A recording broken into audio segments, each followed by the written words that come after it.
बारे में। तो चलिए इस नक्शे पर चलते हैं और शुरुआत करते हैं पहले और शायद सबसे बड़े मोड़ से। आप खुद को कैसे देखते हैं इसे बदलना। पहला कदम है देह अभिमान छोड़ो, आत्म अभिमानी बनो। ये सुनने में तो बहुत गहरा लगता है, पर इसका असल में मतलब क्या है? देखिए, देह अभिमान सिर्फ एक आध्यात्मिक शब्द नहीं है। अच्छा। हाँ, मॉडर्न साइकोलॉजी में से शायद अपनी ईगो, जॉब टाइटल या सोशल मीडिया प्रोफाइल से ज़रूरत से ज़्यादा पहचान बनाना कहेंगे। हम सब यही तो करते हैं। बिल्कुल। मैं एक डॉक्टर हूँ, मैं एक माँ हूँ, मेरे इतने फॉलोअर्स हैं। ये सारी पहचानें हमारे शरीर और समाज में हमारे रोल से जुड़ी हैं। और आत्म अभिमानी बनना इसका ठीक उल्टा है। हाँ, इसका मतलब है अपनी पहचान को इन बाहरी लेबलों से हटाकर अपनी असलियत पर टिकाना। अपनी असलियत मतलब ये कि मैं एक आत्मा हूँ, एक चैतन्य शक्ति हूँ और ये शरीर मेरा एक साधन है। ये हर काम करने से पहले खुद को एक पल रुककर याद दिलाना है। ये सिर्फ एक पॉजिटिव विचार नहीं है, ये अपनी पहचान की एक फंडामेंटल रीप्रोग्रामिंग है। पर ये कहना आसान है। हमारी तो पूरी दुनिया ही शरीर के इर्द-गिर्द घूमती है ना। हमारी शक्ल, हमारे कपड़े, हमारी सेहत। इस देह अभिमान से बाहर निकलना प्रैक्टिकली कैसा लगता होगा? स्रोत बताते हैं कि ब्रह्मा बाबा इसे जीते थे।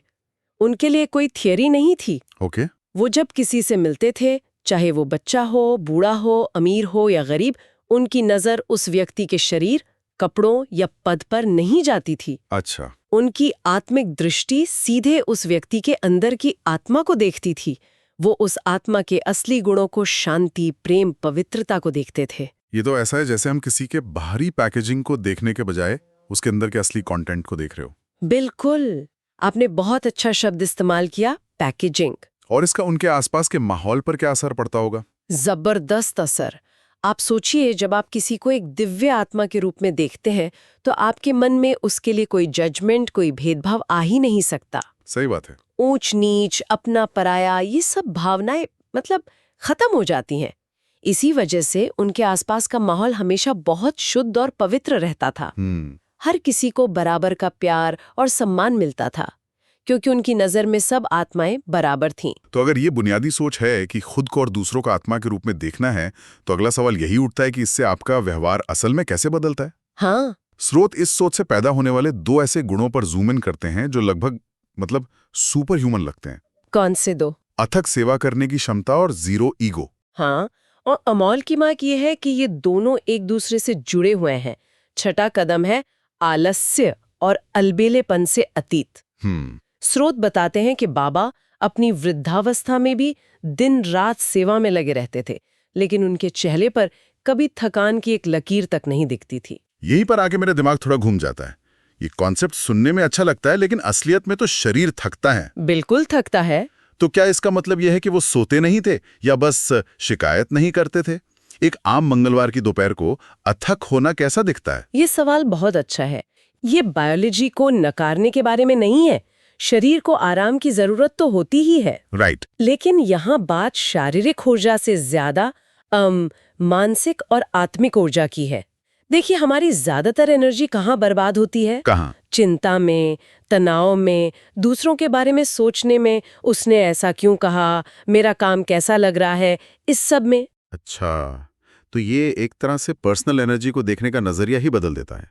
सोर्स का इशारा ये है कि बर्नआउट कोई मजबूरी नहीं है, बल्कि गलत पावर सोर्स पर चलने का नतीजा है। वाओ। बिल्कुल। शारीरिक ऊर्जा एक छोटी बैटरी की तरह है जो खत्म हो जाती है, लेकिन जब आप आत्म अभिमानी होते हैं तो आप एक आध्यात्मिक मेन सप्लाई से जुड़ जाते हैं जो कभी खत्म नहीं होती। क्योंकि वो ऊर्जा परमात्मा से उनके निरंतर योग से आती थी, इसलिए मन कभी ड्रेन नहीं होता था। वो शरीर को आराम देते थे, पर उनका मन हमेशा फ्रेश और सेवा के लिए तैयार रहता था। और ये सीधे तौर पे अहंकार से जुड़ता है।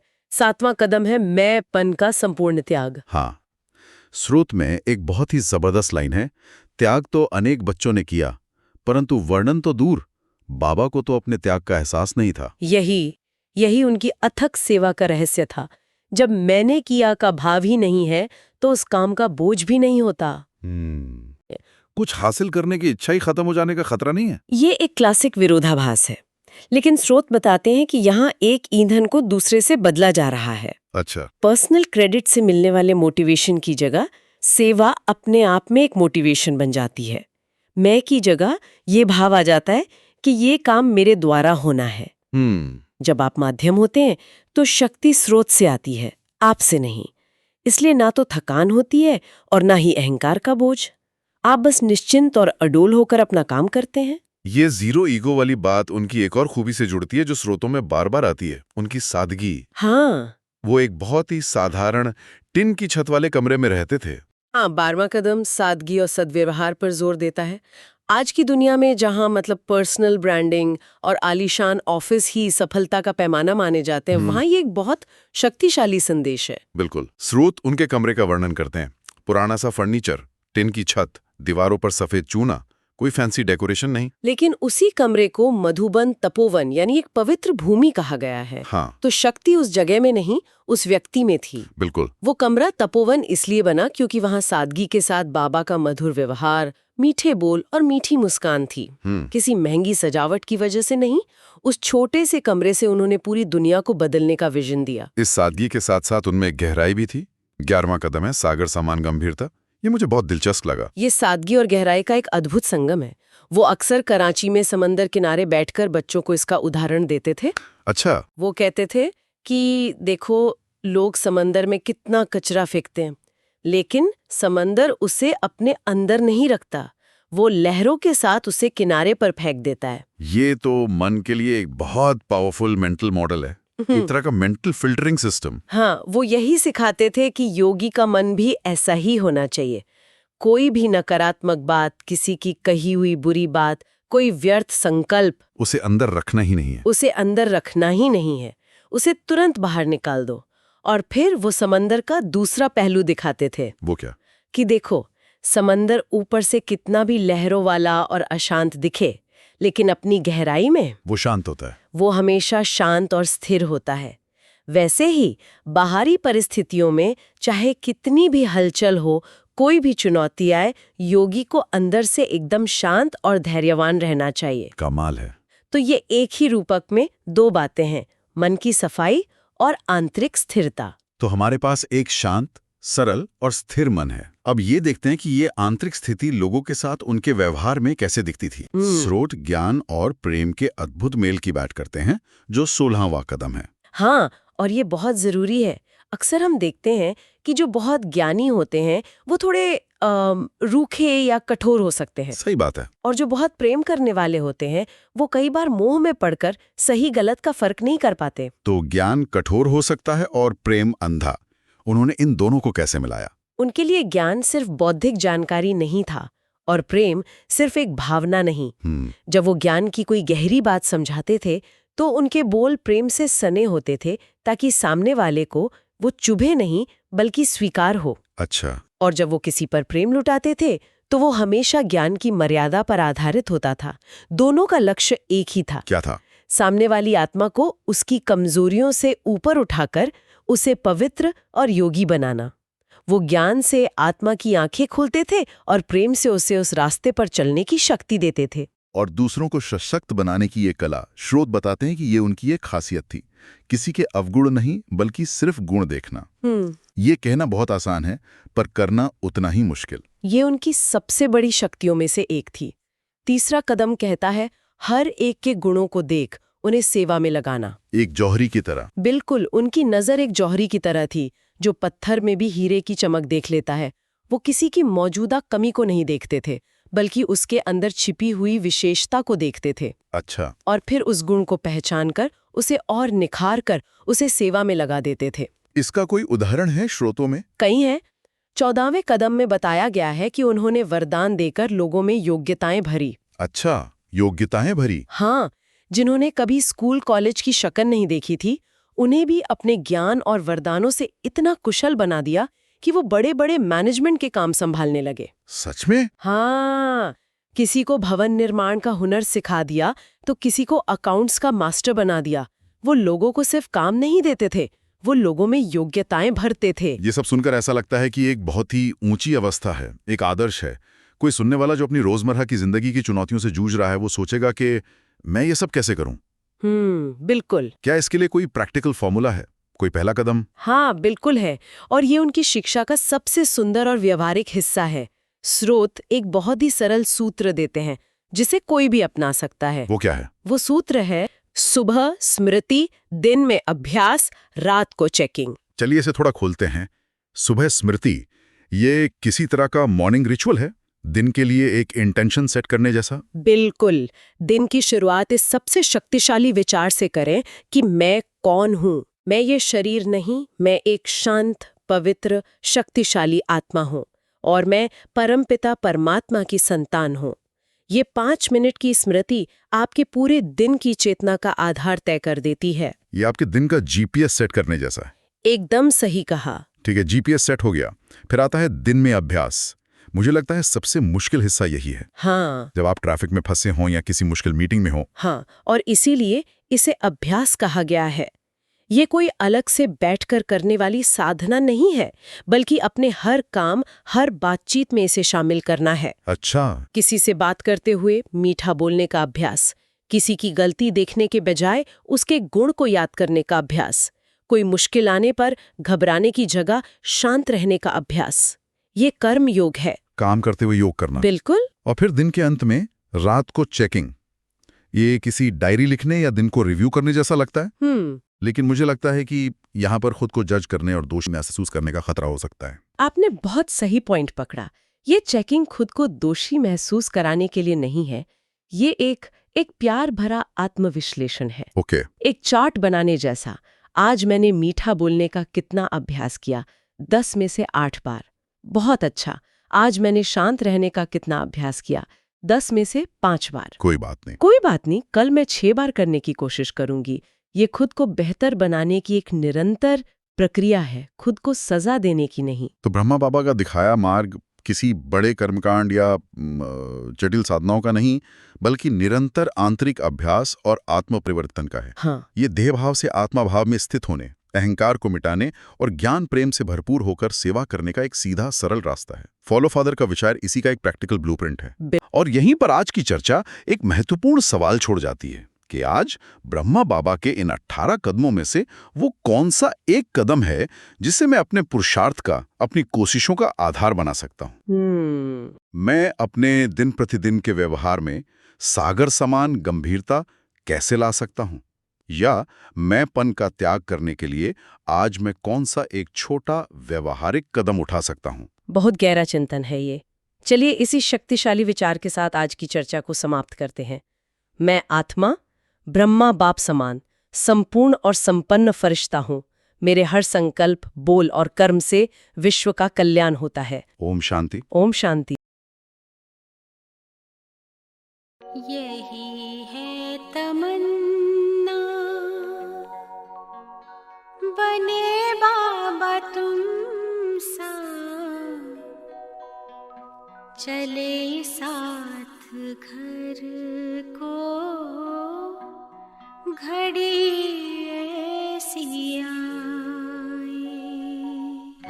यही है तमन्ना, बने बाबा तुम सा, यही है तमन्ना, बने बाबा तुम सा, चले साथ घर को, घड़ी ऐसी आए।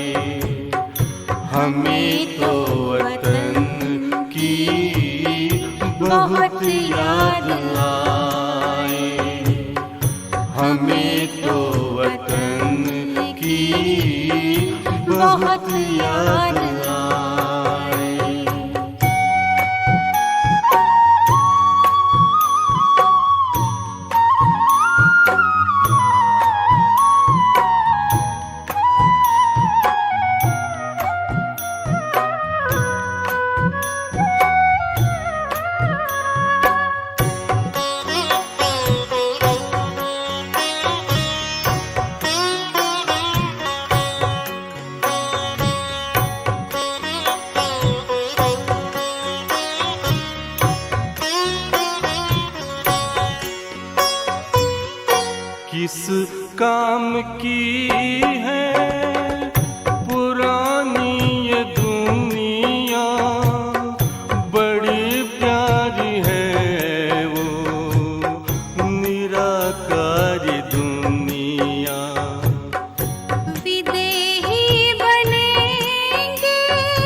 करेंगे।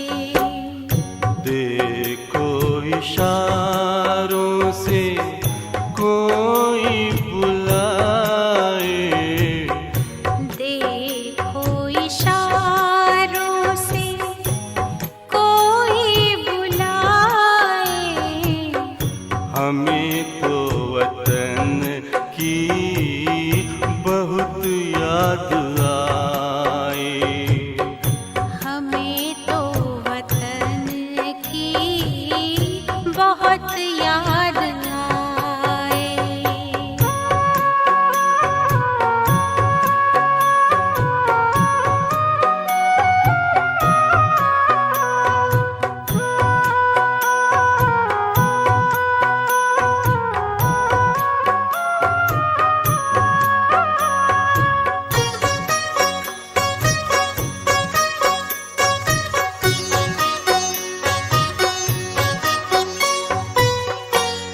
मुद्दत है गुज़री बिछड़े वतन को, मिला क्या यहाँ पर लगा करके मन को। ये तुमने बताया हुआ खेल पूरा, जगत का ये नाटक रहा न अधूरा। यहाँ की नशे कोई अब जी को भाए, यहाँ की नशे कोई अब जी को भाए। हमें तो वतन की बहुत याद आए। हमें तो वतन की बहुत याद आए।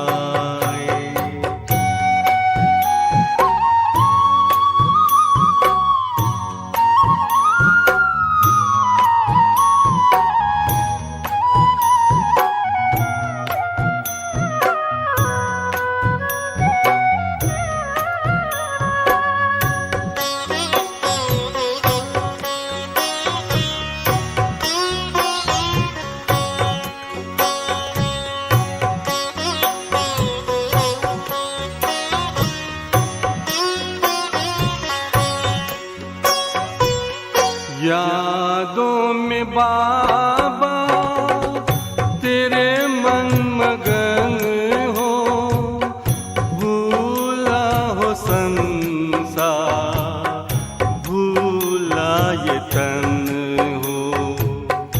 तभी पुष्प वर्षा हो, गूंजे बधाई, उड़ो प्राण मेरे, चलो ले विदाई।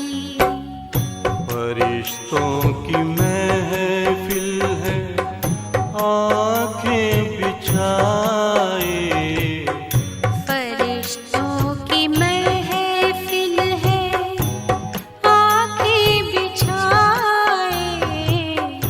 हमें तो वतन की बहुत याद आए।